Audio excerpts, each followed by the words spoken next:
DNA fingerprinting is also known as genetic fingerprinting or DNA profiling or DNA polymorphism analysis or DNA typing.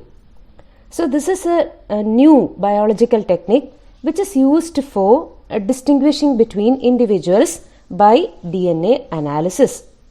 So in this technique, the sequence similarity between different samples of DNA is being tested, because among humans around 99% of DNA sequence is same if we consider the genome of all human beings, but there is difference in around 0.01% of the genome. So we are trying to find out this difference among the genome of individuals, and by that we are trying to distinguish the differences between them and the similarities between individuals.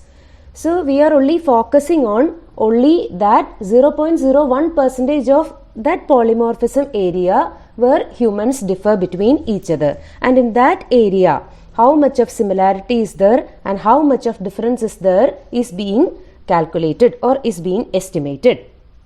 So because we know that the DNA or our genome is inherited from our parents, so whatever sequence we have will have a similarity with our parents and siblings, and they are inherited in the same Mendelian pattern of inheritance. So this DNA fingerprinting analysis is also used to establish the genetic relationships between different individuals, the familial relationship between individuals, and the parental relationship between different individuals. And this technique was developed by the British geneticist Alec Jeffrey in 1984, and he was also associated by Wilson and Thien, his colleagues or co-workers. Why this technique is called as DNA fingerprinting?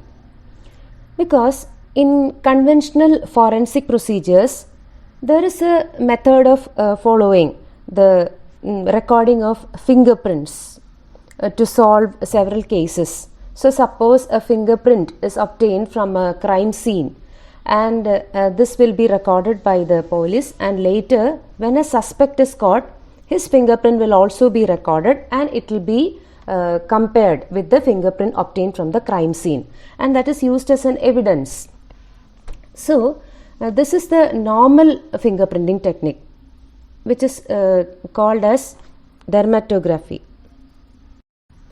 This is the normal fingerprinting technique which is called as dermatoglyphics. But there are many limitations. Even though the fingerprint is unique for each individual, these fingerprints can be altered by plastic surgery now. Another thing is that if the culprit is coming with gloves on his hands, fingerprints will not be recorded. And there are many techniques by which these in crime scenes the fingerprints are erased. So the forensic department cannot fully rely on the conventional fingerprinting technique to solve cases. So here comes the importance of DNA fingerprinting technique. That is, for example, if a murder has happened, so in that crime scene, in the victims, from the victim's body, some cells of the murderer can be procured. Like suppose there has been an encounter, and because of that encounter, maybe from the nails of the victim, we can recover some cells of this culprit. Or if there is a rape scene, the semen of the rapist will be there, and from them the cells can be, and from that semen the cells can be procured. So there is and the hair cells, the hairs of the murderer, the hair cells of the murderer, it can be recovered from the crime scene. So there is great chance of the cells of the murderer or the culprit to be recovered from the crime scene. So from these cells we can obtain DNA, and the required sequences of DNA can be made into multiple copies or can be amplified with the help of the technique which is called as PCR. So even if the number of cells we procure from the crime scene is very low, we can amplify whatever DNA we want to make multiple copies of. So PCR is one of the developments which has led to the emergence of this DNA fingerprinting technique. So now we have got enough DNA of the suspected person from the crime scene. Now from this DNA we are looking for certain sequences, and these sequences, so we are just focusing on certain sequences and we are converting these sequences, or we are getting a digital, or we are getting a fingerprint of that sequences which we are focusing on.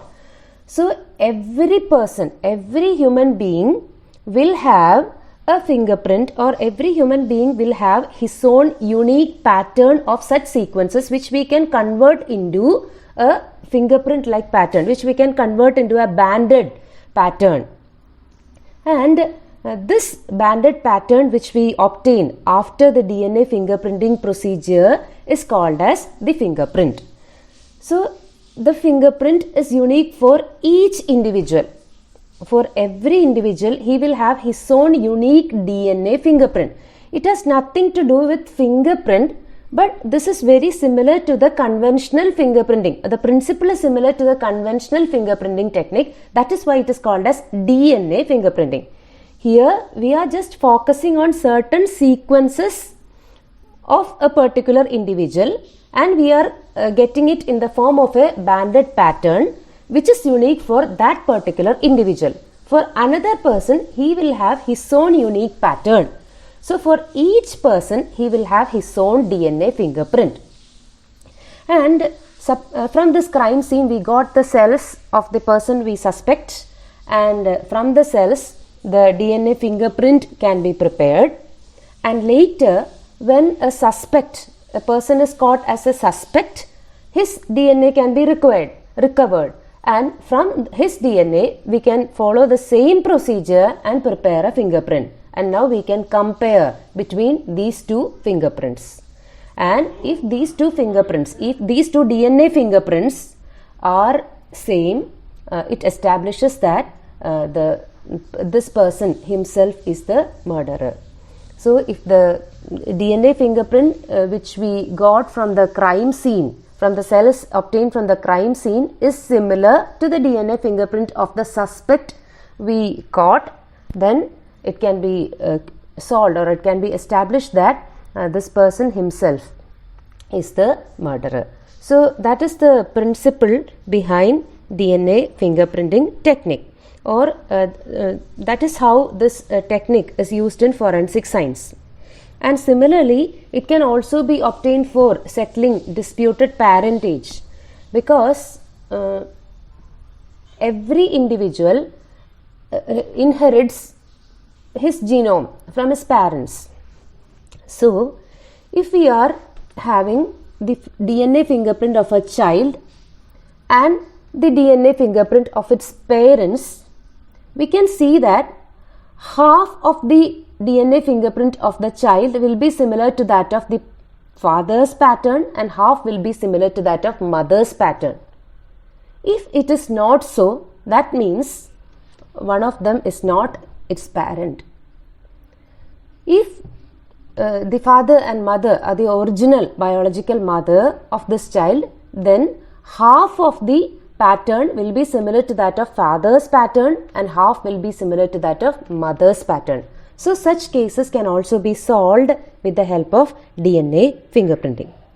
Now the question is, what are the sequences focused in DNA fingerprinting, or what are the sequences which we bring into light during DNA fingerprinting, and what is their peculiarity?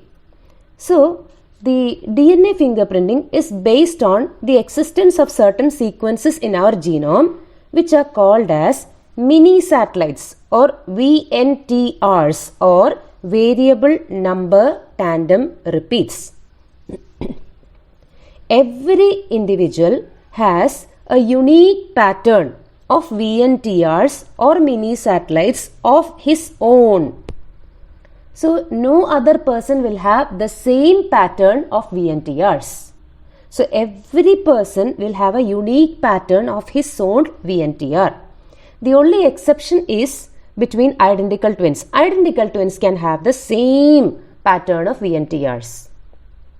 And the second thing is that this VNTR, since it is inherited like any other gene, this is also inherited from the parents. So the VNTR patterns of a child will be half similar to that of the father and half similar to that of the mother.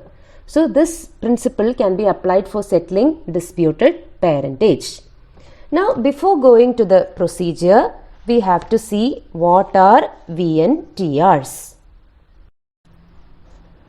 So for an understanding of VNTR, we have to first see what is satellite DNA. Satellite DNAs are tandemly repeating sequences that are present usually in genetically silent heterochromatic regions of a genome. So what are the heterochromatic regions? They are highly condensed regions which are mostly non-coding. So in such areas, the scientists who were working on the Human Genome Project, they found a number of tandemly repeating sequences. So what is meant by tandem repeats? They are sequences which are found repeating many times in the genome, and they are getting repeated in an uninterrupted pattern. That is why they are called as tandem repeats. So for example, we take the case of a sequence GACATA. So arbitrarily we are taking an example, that is GACATA. What is a satellite? This particular sequence known as GACATA will repeat many times in a certain region of a genome. A number of times. That is, we can read it as GACATA, GACATA, GACATA. Like that, we will see it repeating a number of times. That is why it is called as tandem repeat. And it is repeating in an uninterrupted pattern with no intervention of any sequence in between. And they are mostly seen in the centromeric regions of chromosome, the pericentromeric regions of chromosomes. They are usually noted in the eukaryotic chromosomes. And these sequences are of two types. These satellites are of two types. They are called as microsatellites and mini satellites. So this depends upon the length of each tandem, or the length of each tandem which is repeating many number of times. So depending on that, we are giving the names microsatellite and mini satellite. Microsatellite is also called as short tandem repeat. Here a short tandem, maybe this tandem is of length 2 base pairs or 3 base pairs or 4 base pairs. So the number of base pairs in one tandem can vary from 2 to 9, and that will get repeated many number of times.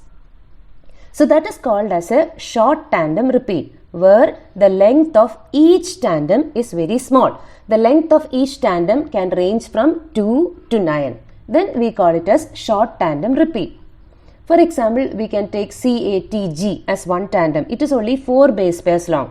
So it is getting repeated many number of times. CATG, CATG, CATG, like that. N number of times it can repeat. So that is called as microsatellite DNA or short tandem repeat or simple sequence repeat, where the length of each tandem is small. It can range from 2 to 9. And now the peculiarity is that the number of times this tandem repeats, that will be different for different individuals. The number of repeats of each tandem will show individual differences. The sequence of the tandem will be the same, but the number of times they repeat is different for different individuals. And that is why it is called as variable number tandem repeats. The number of repeats may be 10 in one individual. It may be 13 in one individual. It may be 14 in one individual. The sequence of the tandem is the same. The location of this particular satellite in the chromosome is also the same for all individuals. We take an example. Suppose in chromosome 11, near the centromere, there is a locus where a particular tandem CAG is repeating many times. For all human beings, on chromosome 11, in that particular locus, this tandem will be there. This tandem repeat will be there, but the number of times it repeats will be different for different individuals. So the number of repeats can vary from 10 to 100. And that is why it is called as variable number tandem repeat, because the individual differences lie in the number of repeats. The sequence is the same, but the number of repeats will be different for different individuals. So that is why it is called as polymorphism, because we differ in the number of repeats. That is why it is called as polymorphism. So by identifying the repeats of a specific tandem at specific locations in the genome, the genetic profile of an individual can be created. Because for me, at chromosome 11, that particular tandem is repeating 10 times. But for my brother or for my friend, it is repeating 14 times. For another person, it is repeating 16 times, like that. So every individual have his own profile of its own when we take into account this particular tandem. So there lies the differences. There lies the difference. And this can be used as a prevalent analytical method to determine the genetic profile in many applications. The best example is that of forensic science. And one more thing to be noted is that all these tandems or all these sequences I have inherited from my parents. So I have a sibling. Consider I have a sibling. So he or she is also expected to have the same pattern. But how we differ? That is the question. So for that we will come to an inheritance pattern of this VNTR. We will take the case of one VNTR as an example. So here in this schematic representation, you can see these are the homologous chromosomes of the father and these are the homologous chromosomes of the mother. So suppose we are considering a VNTR which is located on chromosome say 11.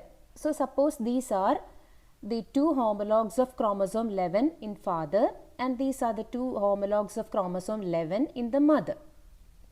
And in this homolog, this is the VNTR that we are targeting. So this is the particular VNTR where you can see in this homolog of the father, the VNTR is repeated 4 times. Whereas in the other homolog of the father, the VNTR is repeated 6 times. Now we come to mother. Here in her homolog of chromosome 11, you can see the VNTR repeated 5 times and in the other homolog it is repeated 3 times. So remember, all these are homologs of chromosome 11 and we are locating a particular or we are targeting a particular locus of the chromosome where our VNTR is there. Now, first question is, these are homologous chromosomes of this particular person. Then why these VNTRs are different for him? Because the answer is simple. This person has inherited one of the homologs from his father and the other homolog from his mother. That is why they are different. So here also she has inherited this homolog from one of her parents and this homolog from the other parent. That is why they are different. Now, so here you can see 4 times it is repeating, here 6 times repeating. So we will call these repeats as alleles. What is allele? Alleles are different forms of a gene. So you can call them as VNTR alleles. That means the same VNTR repeating different times in the human population.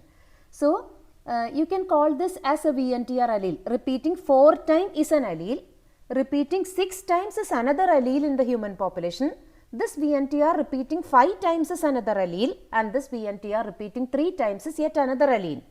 In some other persons, this particular VNTR may be repeating 7 times or may be repeating 2 times. So they all can be considered as VNTR alleles of this particular VNTR in the human population. So suppose you take the entire human population and you are targeting on this particular VNTR.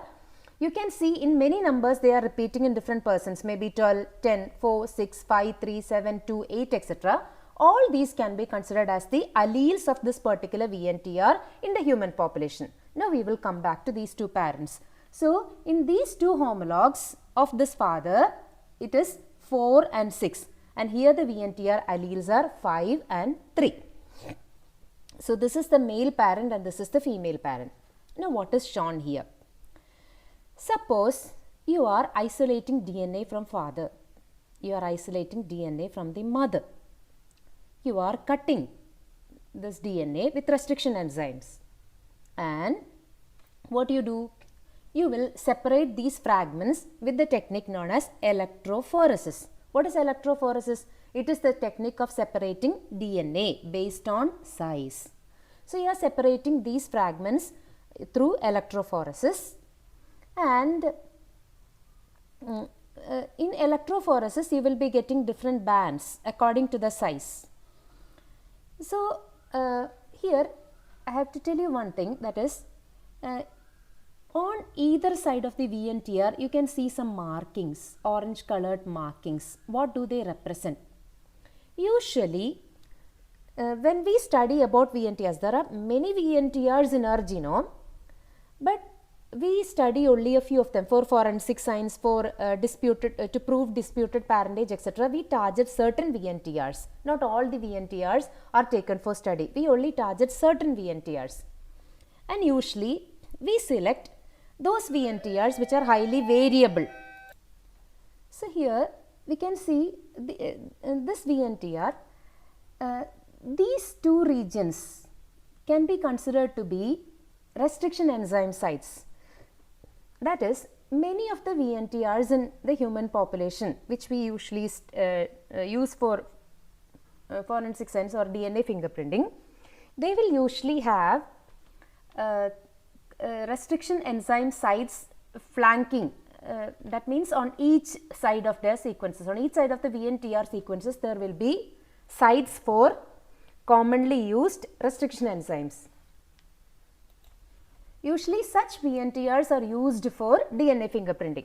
So we can just imagine these VNTRs which we target are flanked by, or on either side you can see restriction enzyme cutting sites for the enzyme EcoR1. So suppose these two are the restriction enzyme sites for EcoR1. So for every person, this VNTR region, this particular VNTR region will be flanked by this EcoR1 site. So it is only an arbitrary consideration, it's only an imaginary consideration, that is, this is EcoR1. It can be any enzymes cutting site. So suppose this is EcoR1. These are the cutting sites for EcoR1. So for every individual, even though the number of times the VNTR repeats differ, all will be having these restriction enzyme cutting sites on either side, unless there is some mutation. If there is some mutation, maybe this site can be lost or an additional site can be here, otherwise it will be there. Now, so we will just consider the normal case. Suppose you isolate DNA from father. You cut it with EcoR1. So EcoR1 will cut the DNA wherever it finds a recognition sequence. So the entire DNA collected from this parent will be cut into many fragments, in which a few of the fragments will be this and a set of fragments will be this. There will be many other fragments, but one set of fragments will be this, that is the VNTR allele repeating 4 times, and another set of fragments will be having this one, that is the VNTR repeating 6 times. There will be many other fragments also which are cut using EcoR1. Now what you do? You do electrophoresis. During electrophoresis, what happens? These fragments will get separated according to their size, and among all these, and you will get many bands, and among the bands there will be 2 bands which we are concerned about, that is one band which is having these fragments and the other band which will be having these fragments. So they will come to lie in two different bands. Why? The sequences are the same, but the length is different. Suppose this one VNTR is 100 base pairs long, then what will be the length of this fragment? Around 400 base pairs long, because this is repeating 4 times. And what will be the length of this fragment? It will be about 600 base pairs long. So they will come to lie in different regions when we do electrophoresis. So we will get a band corresponding to 600 and we will get a band corresponding to 400, where you can find these fragments. Okay, so that is how you detect them. That means you are, so what steps did you do? DNA is collected from the father, and you can, if the DNA collected is less, or in forensic science, the cells, the number of cells which we get from the crime scene will be very less. So you will have to amplify this DNA using PCR, this particular region using PCR. Otherwise, we will just consider. So when you collect DNA, fragment it and run it through electrophoresis, you will be getting a number of bands in which one of the bands will be having this allele and the other band will be having this particular allele. Forget about the other bands. Now you have to visualize those bands containing these VNTRs. So for that, what you can do? You will just prepare a probe. What do you mean by a probe? A probe is a single-stranded DNA or RNA which is radio-labeled. A single-stranded RNA or DNA which is radio-labeled, and it is having complementarity with the sequence of this VNTR under our study. So we are targeting a particular VNTR. We know the sequence of that VNTR, and we will just prepare a single-stranded RNA or DNA probe which is complementary to the VNTR under study. And if the what you do, you have done electrophoresis. So in your gel, there are many bands in which 2 of the bands will be having your VNTR alleles. Then what you do? You blot them out using the technique which is called as southern blotting. So you will get all these DNA blotted onto a nitrocellulose filter paper. Now what you do? Now you want to know which all bands contain your VNTR. So you will just keep this nitrocellulose membrane in a solution containing the radio-labeled probes. Then what you do? Give incubation time, wash, and then visualize using autoradiography. So when you do autoradiography, the probes, the VNTR specific probes will bind to this band and this band. Forget about all the other bands, because those regions do not have complementarity with the probe. So they won't bind with the probe, but the probes bind to this band and this band because they only carry the VNTR alleles. Now you do autoradiography, you will be seeing 2 colors here. So that is how you get a fingerprint. Okay. So the same thing you can obtain for the mother also, where you will get a band which is corresponding to 500 base pair length and another band corresponding to 300 base pair length. So that is how you visualize them. That is how you make a fingerprint. So here we are getting 2 lines because we are studying one VNTR. So in DNA fingerprinting technique, at a time we will study many VNTRs together. So you will be getting many bands as shown earlier. So many bands will be obtained together. Okay, so that is how you make a fingerprint. So we will just have a look at the fingerprint earlier shown to you. So these are the fingerprints. So here you can see, instead of 2 bands, you see many bands. Why? Because whenever you make a DNA fingerprint, you are not targeting on one VNTR, but you are targeting on many VNTRs at a time, maybe 13 VNTRs together at a time, where there is a possibility of getting at least 26 bands. When you studied one VNTR, you got 2 bands. So if you are studying 13 VNTRs, theoretically there is a chance of getting 26 bands, and that is how you make a fingerprint, and that will be unique for each person. No 2 persons will have the same DNA fingerprint except unless they are identical twins. Now we will come back to the inheritance. So I told you the father has got 2 VNTR alleles 4 and 6, and mother has got 2 VNTR alleles 5 and 3. And I also told you how you can see them. How? First you isolate DNA, then you cut it with restriction enzymes, or you amplify that particular region using PCR. Then you do electrophoresis, by which you will separate them, and all the fragments are separated in the gel depending upon their size. You get many bands. Now you blot it out onto a nitrocellulose membrane using southern blotting technique, and then you incubate this membrane in a solution containing probes, radiolabeled probes, which are specifically, or which are complementary to the VNTRs under study.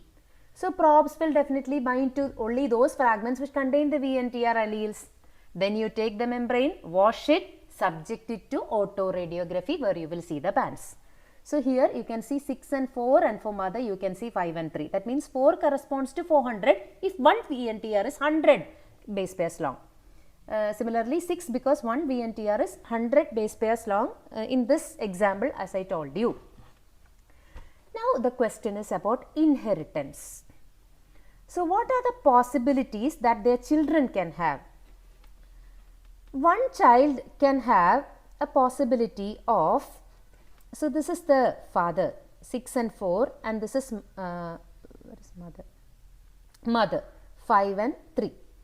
So what possibilities will the children can have? That is 6, 5, that is shown here. Then 4, 5, that is shown here. Then 4, 3, which is shown here, and 6, 3.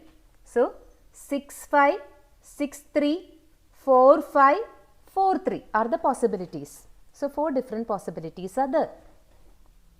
But the question still, suppose they have a 5th child. That child will be having one of these possibilities, either 6, 5, 5, 4, 4, 3 or 6, 3. Suppose that 5th child is having 6, 5. So he is similar to child 1. So his VNTR alleles are similar to child 1. Then why did I say no two persons can have the same DNA fingerprint? It is because we are only mentioning about this particular VNTR. But if you consider another VNTR, the 5th child will have a similar, the 5th child will have a VNTR allele pattern similar to child 2. Or when you consider another VNTR, he will be similar to child 3. So no two children will have the mathematical probability of having all the VNTR alleles the same, unless they are identical twins. That is the principle behind it. Even though they come from the same parents, for all VNTR alleles, you cannot expect the same inheritance pattern. It can differ. That is how for each person the DNA fingerprint is very unique. For each person the fingerprint is unique. Because even though the 5th child is having similarity with the 1st child in the case of this VNTR, for another VNTR, the 5th child will be having similarity with child 3. There he is differing from child 1. So no two children coming from the same parents can have all the VNTR alleles alike. That is the principle behind it. It is a theoretical calculation also, by probability calculation. It is a calculation of probability, statistical probability, and that probability is nil, we can say. So that probability is only 1 in 10 billion. The human population is not even 10 billion in number. So that is why we say, when we theoretically calculate, the probability of 2 persons having all the VNTR alleles the same is only 1 in 10 billion. But the human population is not even 10 billion. It is only just higher than 6 billion. So how can 2 persons be alike? So that is, so we are considering the probability calculation here. Now, so this is the principle behind the inheritance of VNTR alleles. So we will go to another example where you have, so this is another case where you have we will just have the technique. So in the earlier case, we only considered one VNTR. In the next case, we are considering 2 VNTRs at a time. So, this is VNTR located on suppose a chromosome. This is the VNTR located on another locus. So, we are simultaneously studying 2 VNTRs together. Earlier, we were targeting only one VNTR, which I told you may be located on 11th chromosome or some other chromosome, but here we are studying about 2 VNTRs. How? You can see this particular VNTR only this much long, but this particular VNTR is this much long. Suppose this is 50 kilo bases long or base pairs long. This is 100 base pairs long. In that way we can calculate. So, first go to this side where this is individual 1. So, in individual 1, this particular VNTR is repeating 5 times on one homologue, and on the other homologue it is repeating 2 times. So, the VNTR which we study here, I name it as A. I name this VNTR as A. So, this is one allele 5 times repeating, I call it as A5. This is another one 2 times repeating, I call it as A2. Now, for the same individual, I am going to another VNTR, that is VNTR B. This B is repeating 2 times in one homologue and only 1 time in this homologue. So, I give the name as B2 and B1. So, once again, I am studying 2 VNTRs at a time, A and B. For this individual, this A is having an allele A5 and another allele A2, that means repeating 5 times and repeating 2 times. VNTR B repeating 2 times and repeating once and repeating only once. Now, for individual 2. For individual 2, this VNTR A is having 2 alleles A3 and A4. Here it was A5 and A2, but for him it is A3, 3 times repeating, and A4, 4 times repeating. And come to this VNTR where you can see this is repeating 3 times and 2 times. So, here we just saw these VNTRs. So, for person 1, the alleles for A are A5, A2. For B, it is B2, B1. For individual 2, the alleles for A are A3, A4 and alleles for B are B3 and B2. Now, so how do they differ? They differ in the number. So, they will definitely differ in the length when they are cut using specific restriction enzymes. So, consider these arrows are the restriction enzymes which will usually be there in all individuals flanking these VNTRs under study. So, these arrows represent the restriction enzymes with which they can be cut. So, we will just have an arbitrary value for the length of these VNTRs. So, suppose this one VNTR A is 90 base pairs long. This is only an arbitrary number. This is B, which is 185 base pairs long. So, A is 90 base pair long, B is 185 base pair long. So, this person is having 5 times A repeated. That means what will be the length of this fragment if it is cut with the restriction enzyme? The length will be 5 into 90, that is 450. What will this be? 2 into 90, that will be 180. Now, we will go to this B. So, suppose the length of one VNTR, one tandem is 185. This is B2. So, what will be the total length of this fragment? Because it is 2 times repeated, so 2 into 185 is equal to 370. Then this is here only you can see this VNTR repeating only once. So, the length of this particular fragment when cut with the restriction enzyme will be 185 base pairs long or kilo base pairs long, whatever it is. Now, we have come to this side. So, here again I told you this VNTR A is having, this tandem is having a length of 90. So, this is repeated 3 times, that means the total length of this fragment carrying this VNTR will be 270. This will be 360 since it is 4 times repeated. Now, coming to this, One tandem is 185 base pairs long, so 3 times repeat means it will be 555 base pairs long, this fragment will be. Then here it is 2 times repeated, so it will be 370 base pairs long. So these are all arbitrary values for our understanding. Now suppose they are all cut with, so suppose you are collecting DNA from individual 1 and individual 2. You are adding the restriction enzymes, that is this particular restriction enzyme which can cut these VNTRs, and this particular restriction enzyme which can cut these VNTRs A and B. The restriction enzymes which can cut the VNTRs A and B, you are adding them.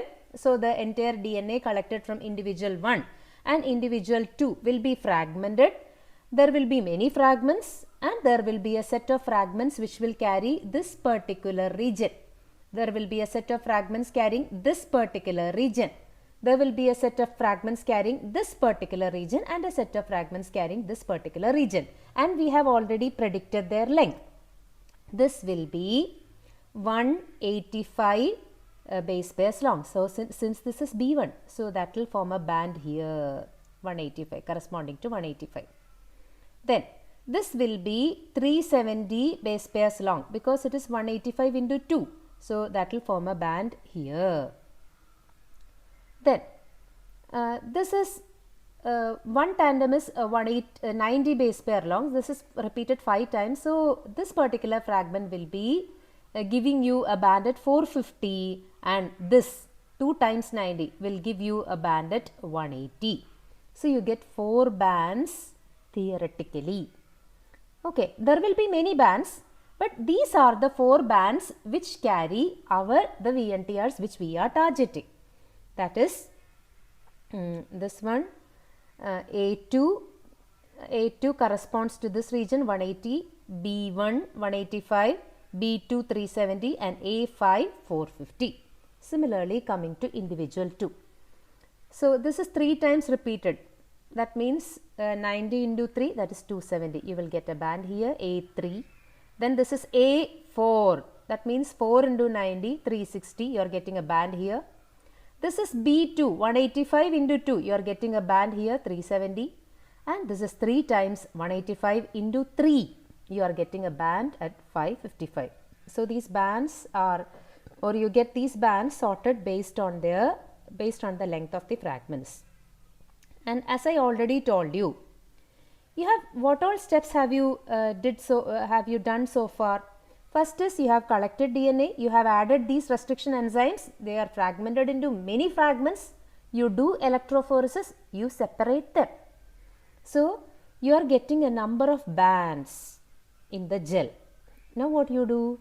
You have prepared single stranded DNA or RNA probes which are complementary to these VNTRs. You are having a probe which is complementary to this particular VNTR, and you have prepared another probe which is complementary to this particular VNTR. So you have to do hybridization with the probe, for which you will have to take all these bands from the gel. How do you do it? Plot it using Southern plotting. You will get all the bands on a nitrocellulose membrane. Now you incubate this membrane with these 2 probes for some time or for the stipulated time. Then you wash them. All the unwanted probes will be washed away. Then what? You do autoradiography. So where will you get color? You will get color on those regions where the probes have bound. In all these regions there will be bands, but only which bands will be highlighted? That is those bands in which there are the VNTR containing fragments, because you have added the probes corresponding to them.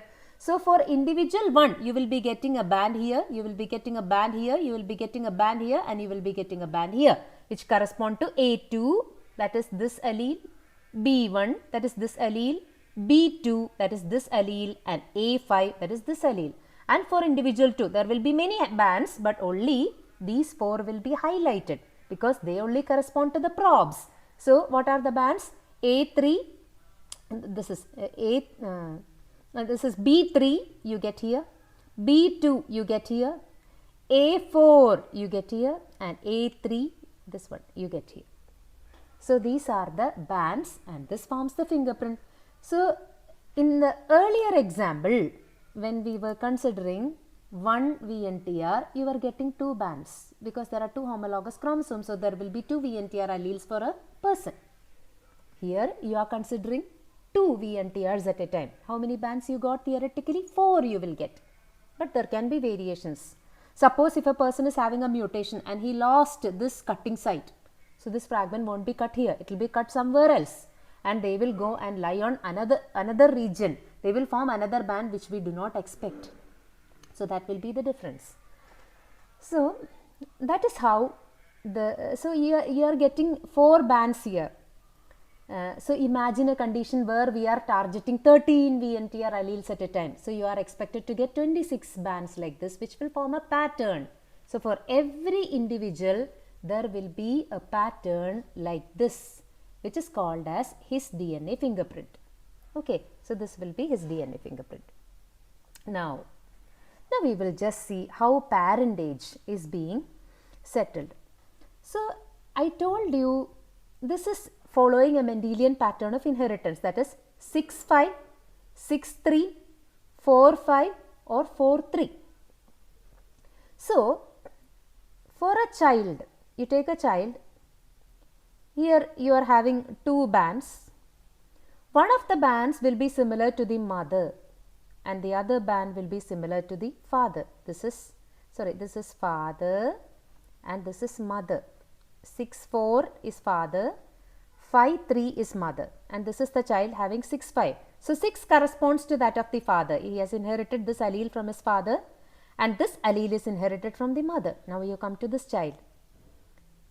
This allele is inherited from mother and this allele is inherited from father. Come to this child. This allele is inherited from father. This allele is inherited from mother. This is the 4th child. This allele is inherited from father. This allele is inherited from mother. That means for a child, when you prepare a DNA fingerprint using these VNTR alleles, half of the VNTR alleles will correspond to that of the father and half will correspond to that of the mother. So we will come to this particular example where this is the mother, this is her child, and you are suspecting fatherhood in 2 individuals. Either this person or this person is the father. So what you do is you have the VNTR alleles or the fingerprint of the child here. You are having the fingerprint of the mother here. Now what you do? You take DNA from all these persons, you prepare DNA fingerprint and now you compare. So this band of the child, it corresponds to this person. This band corresponds to this person. This band corresponds to mother. This corresponds to this person. This corresponds to mother. This corresponds to again this person. Likewise, here this corresponds to mother and this band corresponds to mother. This band corresponds to the person too. That means of these 2 individuals, father 2 is likely to be, or this person 2 is likely to be its biological father. That is how parentage disputes are being settled using DNA fingerprinting. That means suppose a mother comes with a child and alleges that a person is its father. So how can you prove or disprove it? You make fingerprints of all the 3 persons. Half of the and in these fingerprint you will be getting bands and they correspond to the VNTR alleles.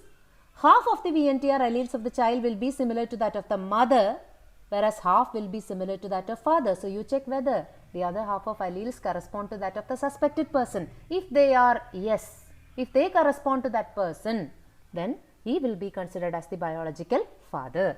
That is how parentage disputes are being settled. So this is the principle behind VNTR. So that is how you get the VNTR. Again, you can, how can you prove a crime? That is, from a crime scene, you are getting the victim, the dead person or the murdered person's cells. So you are getting a particular, he is having 24 repeats of GT, 16 repeats of ATGG, 66 repeats of ATT. They are all VNTRs. Now you suspect a criminal take his DNA. So his VNTR alleles are like this on that particular chromosome. Now you take DNA from the crime scene hair, that means you got some hair cells from the crime scene, you collect DNA and they also have the same pattern, then he can be considered as the murderer.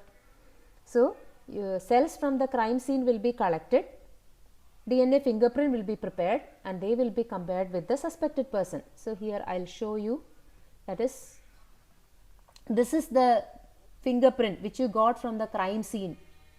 They do not correspond to the dead person, they correspond to that of some. So dead person's DNA can also be collected, his fingerprint is collected, that doesn't match with this, that means there was a second person at the spot. So this is the DNA fingerprint which you got from the crime scene, and this is different from the DNA fingerprint of the victim. So he can be a suspect now. You get 3 suspects, 1, 2 and 3. Collect cells, make a DNA fingerprint and you just compare. So here what you can see, this is the fingerprint of the DNA obtained from the crime scene, and this person, the fingerprint of the suspect 2 is exactly matching with this, that means those cells belong to him. So he can be considered as the murderer. So that is how this DNA fingerprinting technique finds importance in forensic science. So once again we go to the technique known as DNA fingerprinting, which is also called as DNA profiling. It is the method of distinguishing individuals with DNA analysis. So here as we already discussed, each organism will have a unique pattern of VNTRs, the only exception being identical twins. So for DNA fingerprinting we are targeting the VNTRs as we already mentioned, and the VNTR alleles which are used for DNA fingerprinting are flanked with, that means on either side of them there will be unique palindromic sequences for certain restriction enzymes. So it is possible to extract DNA fragments carrying VNTR alleles using that particular restriction enzyme. So this is the restriction enzyme with which you can isolate this region, and this is the restriction enzyme with which you can isolate this region. Okay. So these fragments, as I told you, on electrophoresis and hybridization using VNTR allele specific probes give characteristic banding pattern for every individual. So we will go to that. Just look at this, that is, you have collected DNA, you have cut it with restriction enzymes, then you are performing electrophoresis. So you are performing electrophoresis by which you separate the fragments based on their size. Then what you do, you blot it onto a nitrocellulose filter paper. So blotting is done, and then so you are getting characteristic pattern, and then what you do, you will so you have a nitrocellulose membrane in which you have the DNA fragments collected from the gel, blotted from the gel. Then you hybridize it with nucleic acid probes which are corresponding to your VNTR. They are specific to your VNTR. They can catch your VNTR. So such a probe you have designed, and it is radio labeled. So probe will definitely hybridize to the complementary DNA sequence. That means probe will hybridize to that region where the VNTR allele is present. Then you expose X-ray to this particular filter. So what will happen? Because of radioactivity, there will be colored regions appearing on the X-ray. That is what is called as autoradiography. So you are getting bands. So that is the technique. So the fragments which you get after restriction enzyme digestion will be electrophoresed. Then you blot it onto nitrocellulose paper, and then you hybridize it with probe. And the banding pattern developed for each individual following a universal protocol will yield the DNA fingerprint of that particular person. So now we will just go to the steps one by one, the procedure. That is, first you obtain DNA sample for DNA extraction. So where can you collect the sample from? So suppose it is a forensic investigation and you are trying to collect DNA from the murder site. So what all samples will you get DNA from? You will be getting the cell sample for DNA extraction from skin cells, the cells present in the hair root, the blood cells, etc. So these are the usual sources from which you are expected to get DNA. Then you purify this DNA. So first you have extracted DNA, then you purify DNA and then you cleave it with restriction enzymes. So which restriction enzyme will you use? You use those restriction enzymes. You will use those restriction enzymes that are that possess recognition sites flanking the VNTR allele containing regions of DNA. As I told you earlier, you will be using those restriction enzyme, this restriction enzyme which can cut or isolate this VNTR and this restriction enzyme which can isolate this VNTR. So, repeating the steps, DNA sample is collected, it is extracted, it is cleaved with the help of specific restriction enzymes which can isolate your VNTRs. Then you do the electrophoretic separation of the fragments. Then you have to do denaturation of DNA. Why? Because you are trying to hybridize it with a probe. So for this DNA is to be first made single stranded. So for that you are electrophoresing, then you pick the gel and you denature the DNA trapped inside the gel by soaking the gel in 0.5 molar sodium hydroxide solution, by which all the DNA will become single stranded. This will make probing easy. Now what you do? Now the gel is subjected to Southern blotting, by which you will transfer the DNA trapped in the gel in the same pattern onto a nitrocellulose membrane. So that is what is called as Southern blotting. Then what you do? You will probe it, that is the membrane, Southern blotting, and then the membrane is now subjected to nucleic acid hybridization. That is, you are having a solution containing the radio labeled probes corresponding to the VNTRs. So you have prepared the probes complementary to the VNTR sequences under study. They are called VNTR specific probes. So during this procedure, I told you can use 4 or 5 separately labeled probes, each which recognize a different VNTR allele. So for different VNTR alleles there will be different probes. So different probes can be used. So you are immersing this membrane in a probe containing solution.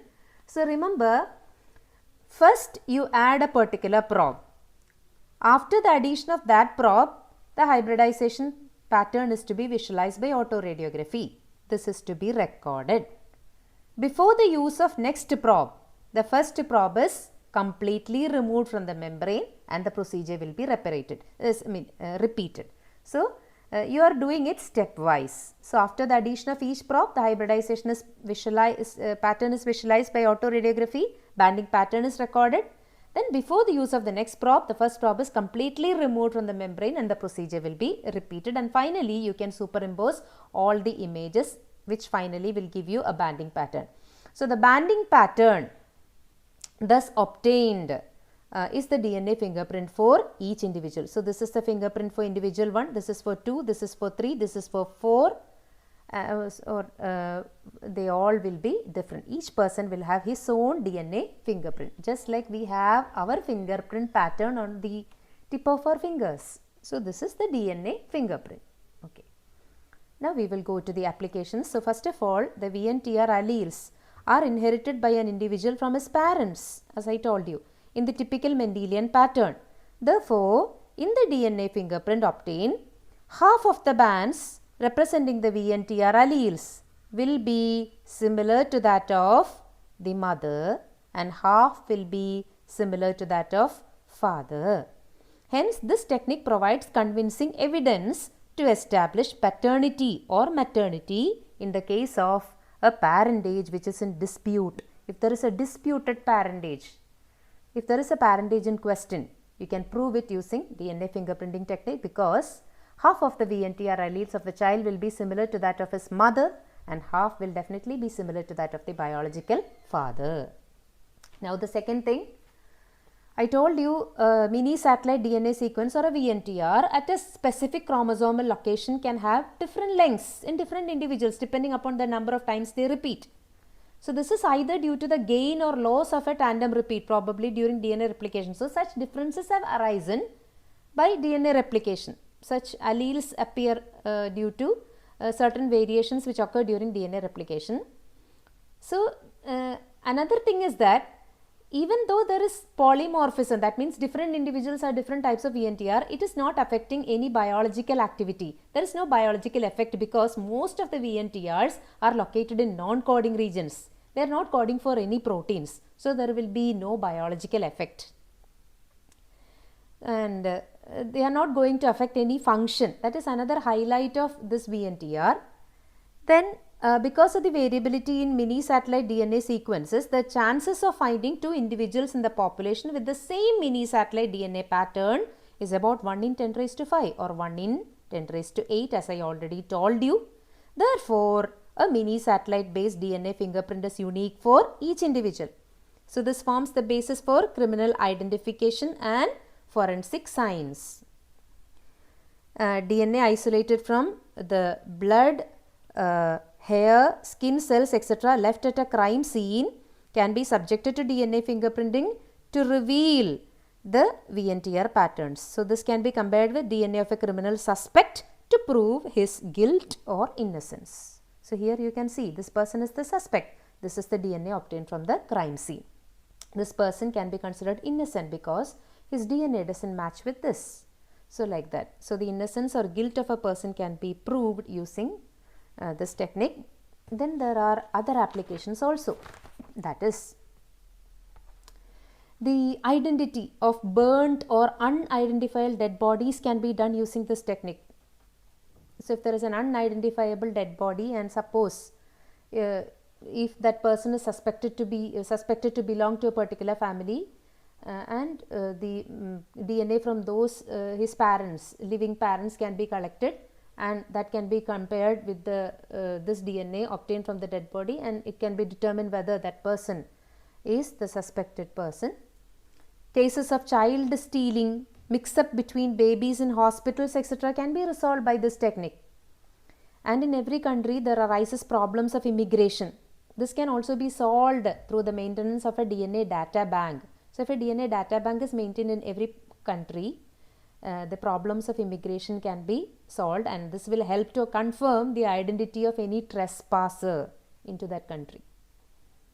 And there are other applications also: human relatedness, animal relatedness, anthropology studies, the study of disease causing organisms, food identification, human remains, as I already told you, monitoring of transplants, all can be done using DNA fingerprinting. But there is a limitation, that is, this technique is challenged by sample contamination. That means if you are collecting DNA sample from a degraded body, or if it is collected post-mortem, that is after death, the results produced will be less reliable than the results obtained from a living individual. That is one limitation of this technique. So the DNA collected from degraded or dead samples will not give you much reliable results as the DNA obtained from a living individual. But there are many improvements that have been brought to this technique. One thing is the advent of PCR technique. PCR is an amplification technique. So using PCR, you can specifically amplify those genomic regions which contain the VNTR alleles. If you are using specific primers in PCR, you can isolate only those regions where the VNTRs will be found. That means PCR is a technique which will help to clone or make multiple copies of your required target sequence. If you know the sequence of the regions flanking the gene, so you can using PCR you can specifically amplify only those regions which contain your VNTR alleles. So this entire dealing with this entire bulk of DNA can be avoided. So that is one technique, one improvement that has been made with the advent of PCR. So the DNA fingerprinting can be done even if limited sample is available because of the advent of PCR. So the development of PCR or the invention of PCR has boosted the reliability of the technique known as DNA fingerprinting. Second is, the reliability may be improved by the use of more specific and more sensitive probes and better blotting membrane. So if you make refinements in blotting technique, if you make refinements in probe design, then you can increase the reliability. So that is all about DNA fingerprinting.